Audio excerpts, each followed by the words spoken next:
Legends do not arise in a vacuum. They are born in the crucible of chaos, war, and survival. In the heart of 15th century Europe, a time of fractured kingdoms, relentless wars, and shifting alliances, a man emerged who would be remembered both as a hero and a monster. Vlad Tepes. To some, he was the savior of his people, a ruler who brought order to a land long plagued by betrayal and rebellion. To others, he was a figure of unthinkable cruelty. But to understand the man behind the legend, we must first understand the world that created him. Our story begins with Vlad Dracula II, a man whose name carried the weight of fire and blood. As a member of the prestigious Order of the Dragon, his mission was clear: defend Christendom against the advancing Ottoman Empire.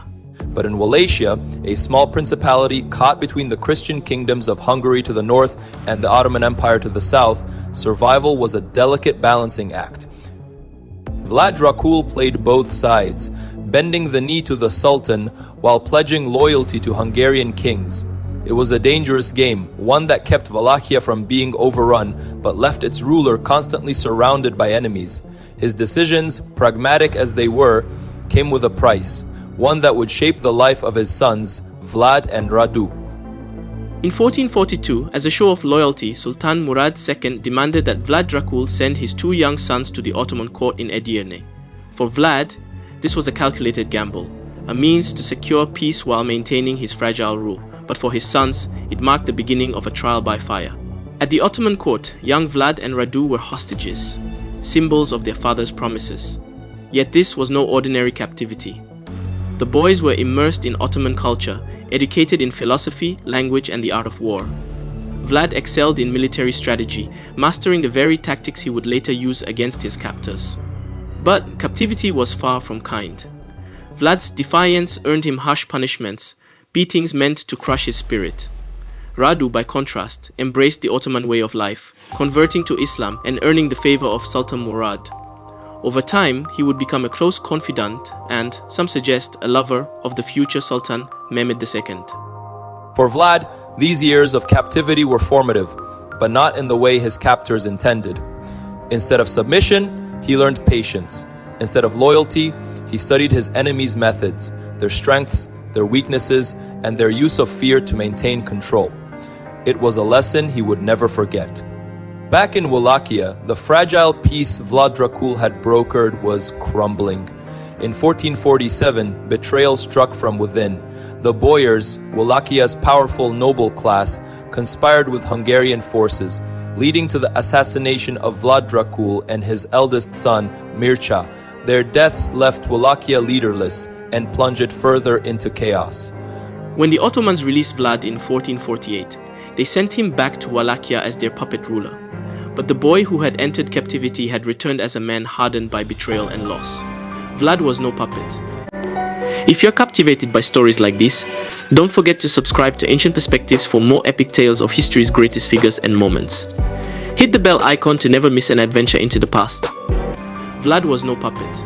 He was determined to reclaim his throne and his homeland, not as a vassal, but as a ruler who would define power on his own terms. In 1456, Vlad seized the throne of Wallachia. His rise to power came during a time of upheaval, following Hungary's defeat of the Ottomans at Belgrade. Wallachia, weakened and exposed, was ripe for a strong leader. Vlad's first challenge came not from foreign enemies but from within. The boyars, whose treachery had cost his father and brother their lives, remained a constant threat. Vlad understood that to secure his rule, he needed to eliminate them. On Easter Day in 1457, he invited the boyars to a grand feast at his court in Talgovist. The celebration was lavish, with tables overflowing with food and wine. But as the nobles toasted their host, Vlad's soldiers surrounded the hall. Some of the boyars were executed on the spot, their bodies left as a warning to others. The younger, stronger nobles were spared, but not out of mercy. They were forced to march barefoot to the ruins of Ponari Fortress, a grueling 50-mile journey through the Carpathian Mountains. There, under Vlad's watchful eye, they labored to rebuild the fortress stone by stone. This was Vlad's way of consolidating power, swift, ruthless, and unmistakable.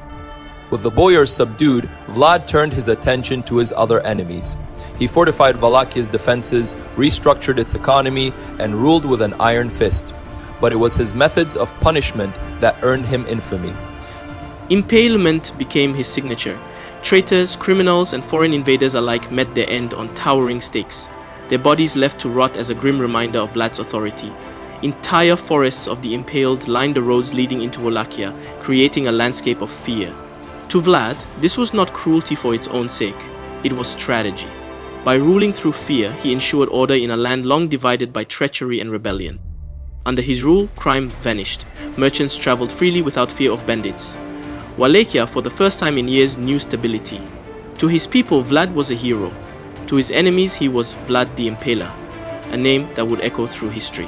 By 1462, Vlad's defiance reached its zenith.